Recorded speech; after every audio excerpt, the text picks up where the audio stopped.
Assalamualaikum warahmatullahi wabarakatuh. Di sini saya akan menjelaskan sejarah dan pengertian pembelajaran berbasis komputer.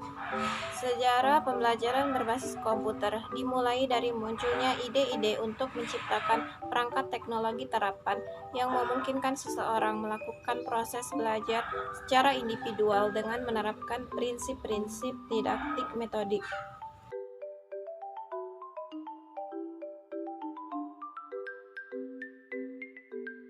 Pembelajaran berdasarkan komputer sangat dipengaruhi oleh teori belajar kognitif, model pemrosesan informasi atau Information Processing Model yang mulai berkembang pada tahun 60-an dan 70-an.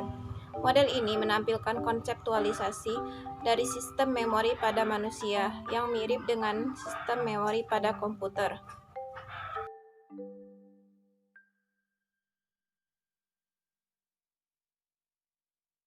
Pengertian pembelajaran berbasis komputer. Menurut Wena, pembelajaran berbasis komputer adalah pembelajaran yang menggunakan komputer sebagai alat bantu.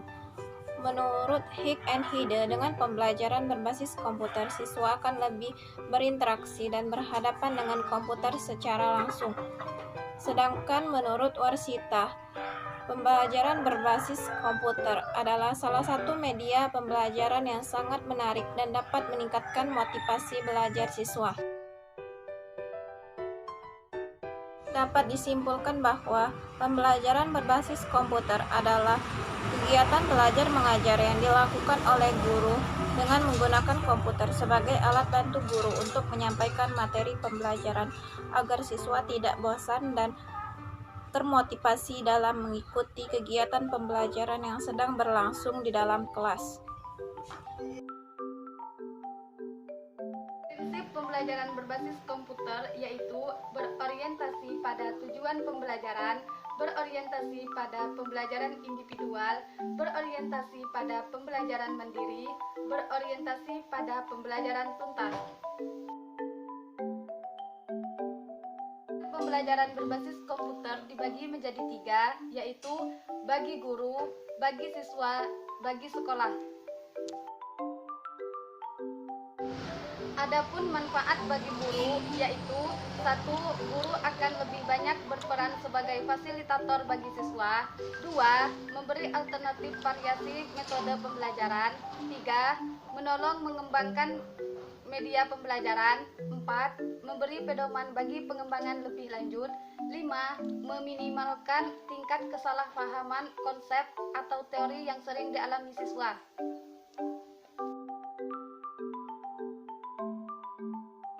Manfaat bagi siswa yaitu 1. Siswa akan lebih mudah dan cepat memahami materi pembelajaran yang bersifat abstrak. 2. Mampu meningkatkan motivasi belajar siswa selama proses pembelajaran. 3. Meningkatkan hasil belajar siswa. 4. Kendali belajar berada pada siswa. 5. Dapat mengakomodasi siswa yang lambat. Bagi sekolah yaitu 1. Akan tersedia bahan ajar yang telah divalidasi sesuai dengan bidang studi. 2. Pengembangan isi pembelajaran akan sesuai dengan pokok-pokok bahasan. Yang ketiga, sebagai pedoman praktis implementasi pembelajaran. Kelebihan pembelajaran berbasis komputer. 1. Menyediakan presentasi yang menarik. 2. Menyediakan isi pembelajaran yang beragam. 3. Mampu membangkitkan motivasi siswa dalam belajar. 4. Mampu mengaktifkan dan menstimulan metode mengajar dengan baik. 5. Meningkatkan pengembangan pemahaman siswa. Kekurangan pembelajaran berbasis komputer. 1. Hanya efektif jika digunakan oleh satu orang atau kelompok kecil. 2. Jika tampilan fisik isi pembelajaran tidak dirancang dengan baik, atau hanya merupakan tampilan seperti pada buku teks biasa. 3. Guru yang tidak dapat memahami aplikasi program komputer tidak dapat merancangkan pembelajaran lewat media komputer. Model pembelajaran berbasis komputer. 1. Model drills. 2. Model tutorial. 3. Model simulasi. 4. Model instructional games. Model drills. Apa sih model drills itu? Model drills itu adalah model dalam pembelajaran dengan jalan melatih siswa terhadap bahan pelajaran yang sudah diberikan. Melalui model drills akan ditanamkan kebiasaan tertentu dalam bentuk latihan. Kemudian ada tujuan model drill. Model drill itu bertujuan memberikan pengalaman-pengalaman belajar yang lebih konkret dengan penciptaan tiruan-tiruan bentuk pengalaman yang mendekati suasana sebelumnya.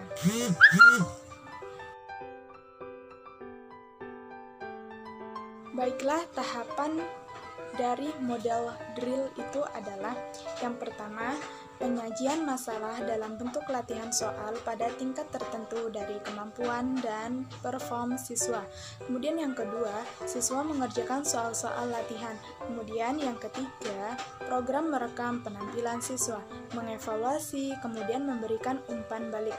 Kemudian yang keempat yaitu jika jawaban yang diberikan siswa itu benar, maka lanjut kepada materi berikutnya.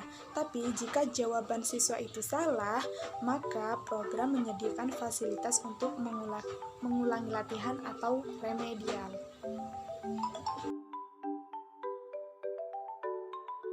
Selanjutnya yaitu tentang model tutorial. Apa sih model tutorial itu?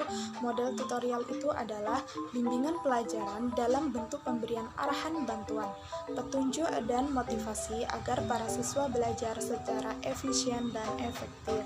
Kemudian ada tujuan model tutorial, yaitu untuk meningkatkan penguasaan pengetahuan para siswa sesuai dengan yang dimuat dalam software pembelajaran untuk peningkatan kemampuan dan keterampilan siswa tentang cara memecahkan masalah untuk meningkatkan kemampuan siswa untuk belajar mandiri.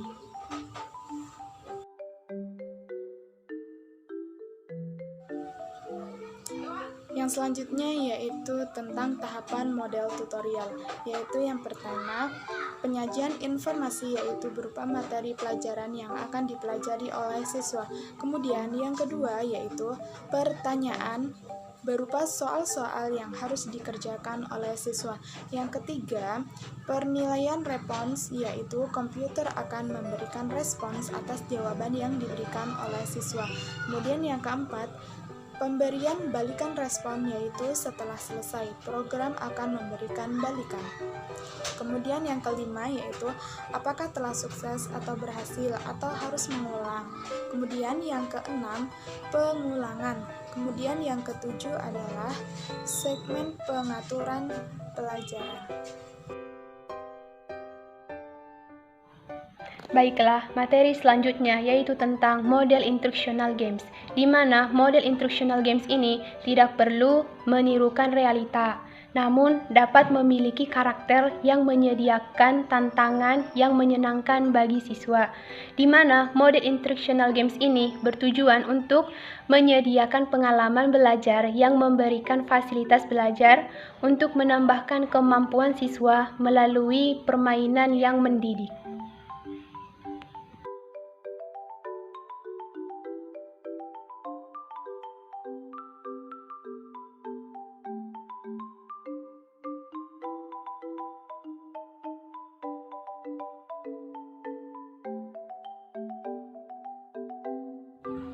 Baiklah, di sini saya Lamtiar Sitio akan menjelaskan materi tentang model simulasi, di mana model simulasi adalah model yang menampilkan materi pembelajaran yang dikemas dalam bentuk-bentuk simulasi pembelajaran ke bentuk animasi yang menjelaskan konten secara menarik, di mana model simulasi ini bertujuan untuk memberikan pengalaman belajar yang lebih konkret melalui penciptaan tiruan-tiruan bentuk pengalaman yang mengikuti suasana sebenarnya dan berlangsung dalam suasana tanpa resiko.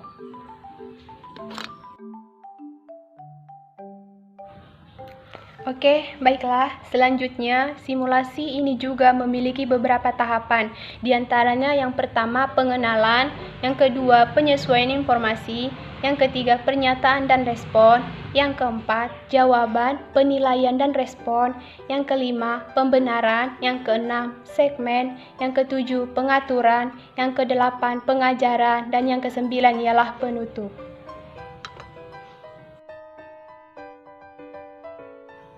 Baiklah, materi selanjutnya yaitu tentang model instructional games, di mana model instructional games ini tidak perlu menirukan realita, namun dapat memiliki karakter yang menyediakan tantangan yang menyenangkan bagi siswa, di mana model instructional games ini bertujuan untuk menyediakan pengalaman belajar yang memberikan fasilitas belajar untuk menambahkan kemampuan siswa melalui permainan yang mendidik.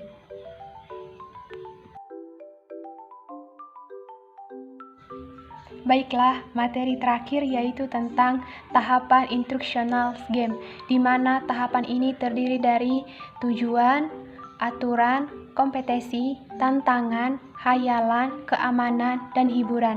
Di mana tujuan itu adalah pembelajaran yang telah ditetapkan terlebih dahulu. Dan yang kedua itu aturan, di mana aturan itu adalah penetapan setiap tindakan, mana yang boleh dilakukan dan yang tidak boleh dilakukan. Yang ketiga yaitu kompetisi, di mana seperti menyerang lawan dan menyerang diri sendiri. Yang keempat itu ialah tantangan, di mana tantangan itu adalah penyediaan beberapa tantangan. Yang selanjutnya yaitu khayalan, di mana pemain sering tergantung pada pengembangan imajinasinya untuk memberikan motivasi pada orang lain. Selanjutnya yaitu keamanan, di mana keamanan itu adalah permainan menyediakan jalan aman untuk menghadapi bahaya nyata. Dan yang terakhir ialah hiburan, di mana hiburan itu permainan dalam pembelajaran itu berperan sebagai penumbuhan motivasi.